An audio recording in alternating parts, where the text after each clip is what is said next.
I'm going to be making today a very old recipe. It's from a book from 1914, a rice pudding recipe. In my pan I have half a cup of rice. That was Aldi's long grain rice. And 1 cup of water. And I'm going to bring this to the boil. We want the water to absorb, but make sure the rice doesn't stick to the bottom of the pan. So give it the occasional stir with a wooden spoon. Once your rice has soaked up all of the water, it's time to add, well, it says in the recipe, 1.5 pints to every 1/4 cup. However, I've put 2 cups in here, so I need 3 pints. And looking at this, I would say it's going to be a lot. So I'm going to play it by ear.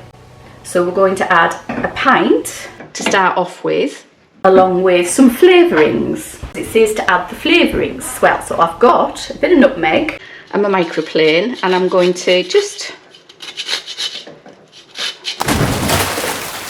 drop my nutmeg in, because that's what you do. It's nearly finished, my nutmeg. And put a small grate, not a lot. You don't need a lot of nutmeg. Into my milk. Turn on the heat again. And we're going to cook this. It says to cook it over a fire, stirring occasionally until the rice is cooked. So that's what we're going to do, but we're stirring it over a gas fire at this moment in time.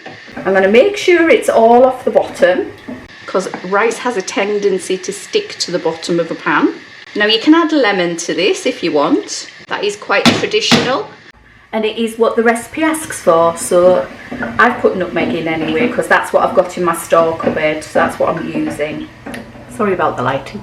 But when your rice has finished cooking, we're going to let it cool down for a minute or two, and the quickest way to do that is to add 1/2 pint of cold milk. So that's 1/2 pint of cold milk going in there. Separate a couple of eggs into the yolks in one bowl and the egg whites in another bowl, because we're going to whip up our egg whites according to the recipe. So I've got my rice pudding set to one side, my egg yolks are ready to go in. What I'm going to do now is whisk up my egg whites. And it says they just need to be fluffy, so they don't need to be meringue-esque, thankfully. Else we could be here a while. I lied, they've got to be a stiff froth. You know it's a stiff froth when you can make a shape in it. So get yourself an oven dish,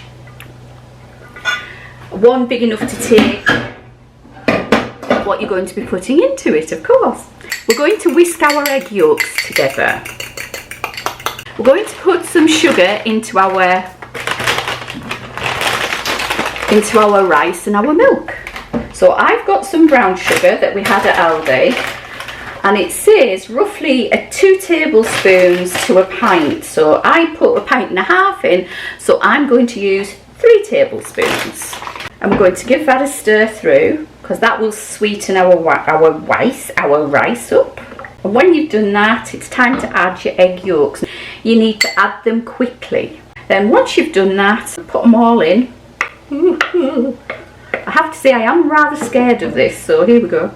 Again, work fairly quickly. And once you've got it all in, nicely incorporated, pop it into our dish. And then it says pop it into the oven until it's nice and brown on top. So that's what we're going to do. A moderate oven, gas mark 4. So I'm going to leave that in there for about an hour. This is my rice pudding from the 1890s at the latest, I would say, because it's from a book from 1914. So we're going to give it a whirl. I don't know what it'll be like, because I've never tried it with eggs in before, but we will give it a start. Right, so I'm going to take a bit out. Oh, it's fluffy. Oh, look at that. It's lovely and thick. Look at that. Thick. Try. Yum. Be honest, that could do with heating up because it's been sitting for the day, but nice. Yummy. It's airy, which you would expect it to be, given that it was souffled into it, but yum. If I would say anything, that would be lovely with some jam on it. Heat it up slightly with a bit of jam.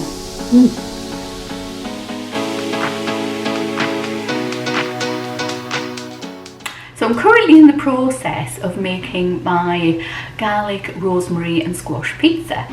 So let's get into this. To start my pizza, what I started with was a butternut squash, which I took half of. I chopped it in half and then I peeled it because I don't particularly like the peels on these. If you want to keep it on, please feel free to do so. I then chopped it into bite-sized pieces, as you can see here, and placed it onto a baking tray.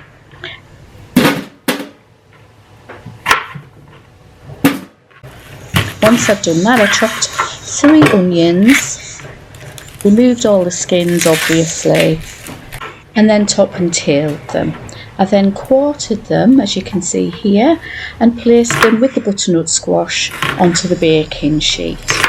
Once I'd done that, I did 1 yellow pepper, which you just need to chop up into pieces roughly the same size as your squash.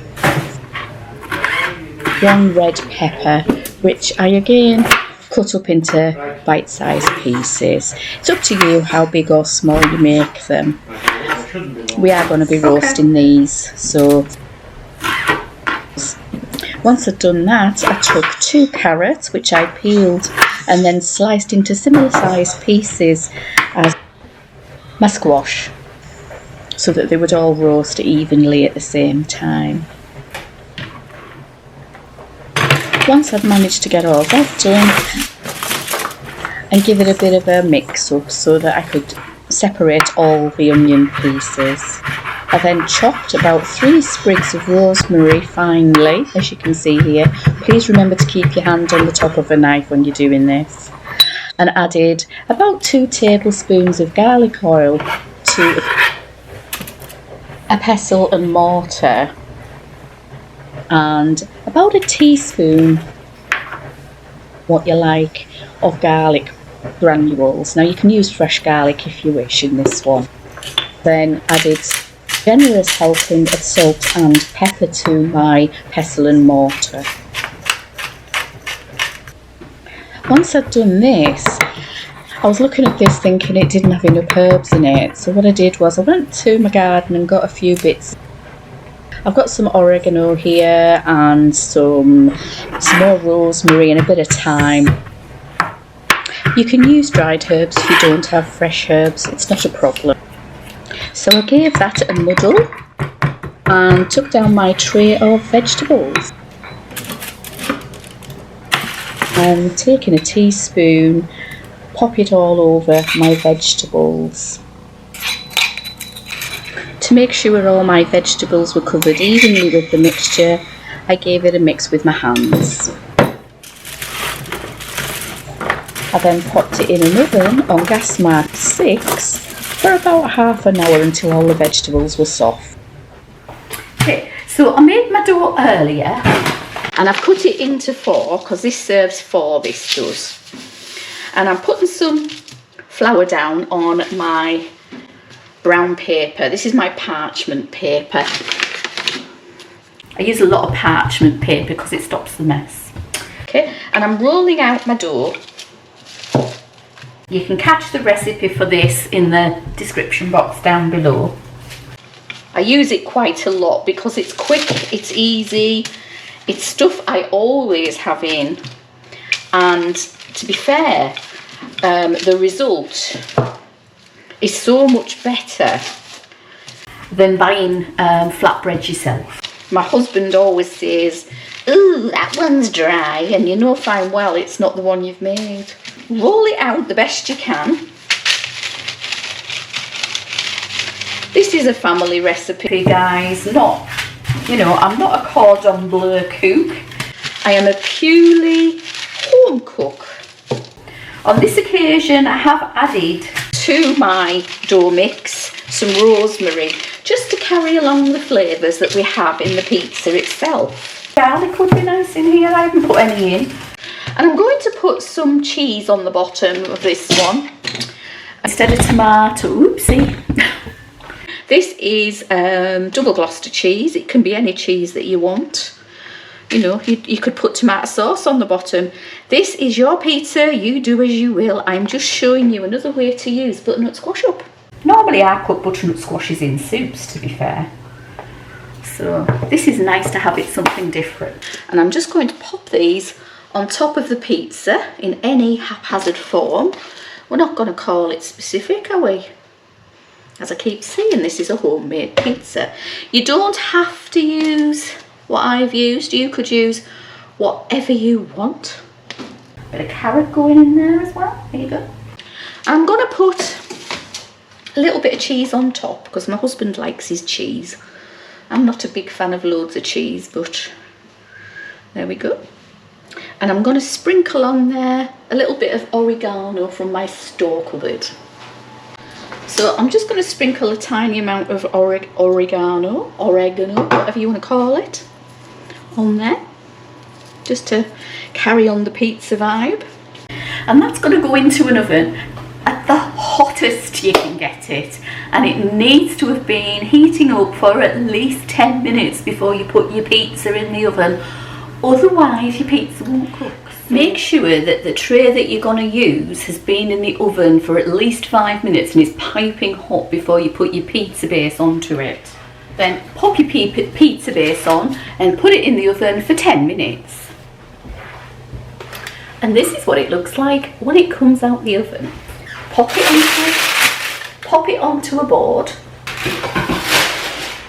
Then pop any others into the oven and then cut it up.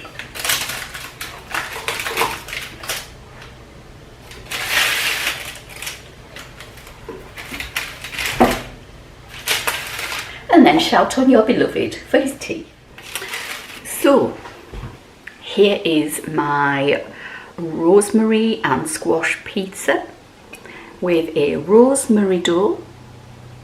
And I'm going to try it, if I can get hold of that, because everything's going to fall off right now. Onions are nice, aren't they?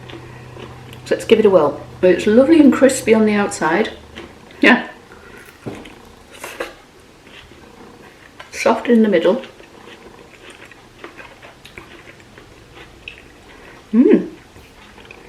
And tastes really good.